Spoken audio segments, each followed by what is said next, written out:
Bonjour à tous et bienvenue dans cette nouvelle vidéo recette. Donc aujourd'hui je vous partage 2 recettes de feuilleté pour l'apéritif. Vu que c'est l'été, je me suis dit que ça pouvait être sympa et que c'était original de vous partager ce genre de petites vidéos. J'espère que ça vous plaira.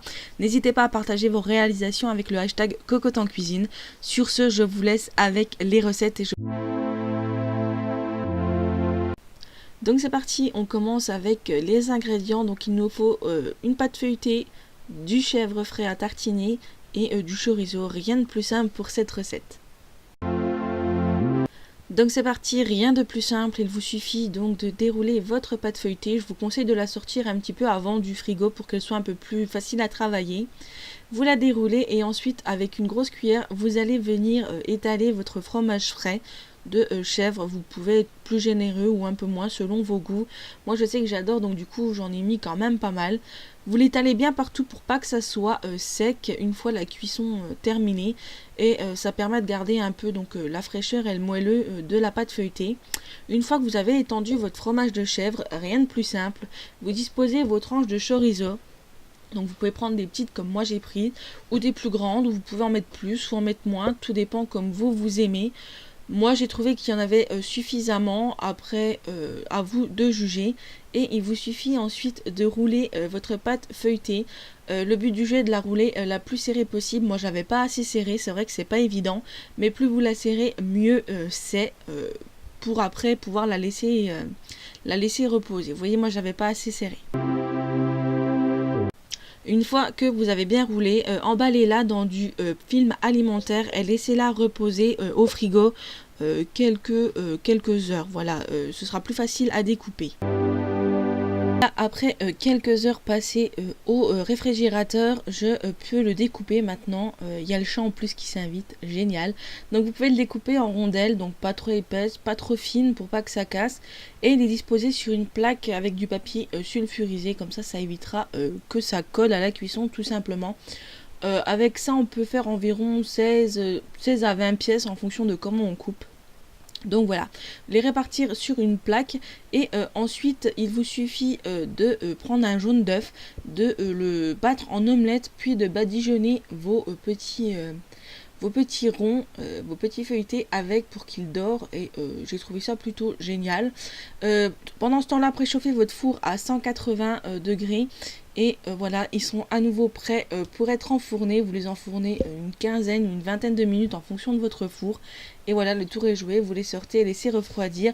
Et pour l'apéritif, c'est juste délicieux.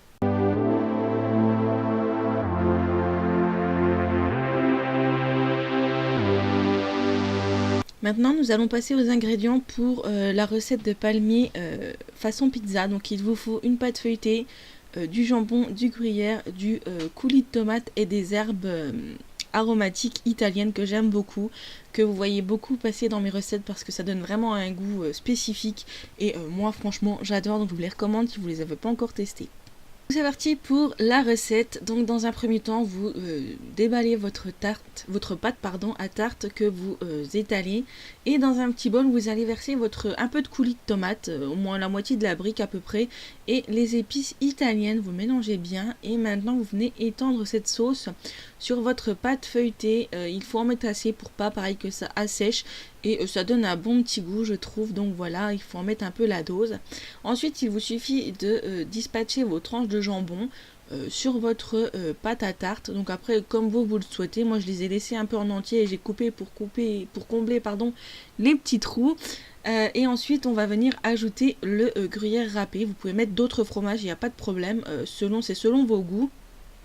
J'ai vraiment du mal aujourd'hui à parler. Et ensuite vous venez le rouler en essayant de serrer le plus possible. Moi j'ai pas assez serré bien évidemment, et là je suis venue faire des palmiers. Voilà, j'ai voulu changer un peu la forme, mais vous pouvez juste faire des ronds comme le premier. Donc voilà, une fois que il a passé quelques heures également au frigo, vous découpez des rondelles comme pour l'autre que vous disposez sur une plaque de papier sulfurisé.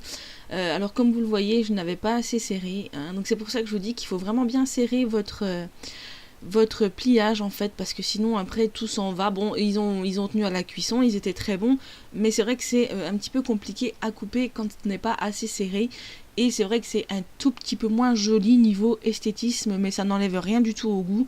Et ça cuit tout aussi facilement, donc pas de panique si vous n'arrivez pas à les rouler très serrés. Ça ne va rien changer, c'est juste que ça va être un peu plus compliqué. Une fois que j'ai fait ceci, vous badigeonnez de jaune d'œuf et vous enfournez pareil pour une quinzaine de minutes à 180 degrés et ensuite vous laissez refroidir. Donc voilà, nos feuilletés sont prêts à être dégustés. Ils étaient vraiment très très bons, on s'est régalé, c'est super simple, super facile, c'est efficace, ça fait plaisir et ça change un petit peu de ce qu'on peut trouver dans l'ordinaire. Donc j'espère que ça vous a plu, n'hésitez pas à me dire si vous allez reproduire cette recette. Donc si la vidéo vous a plu, n'hésitez pas à la liker, à la commenter et à vous abonner. Moi je vous fais des gros bisous et je vous dis à bientôt.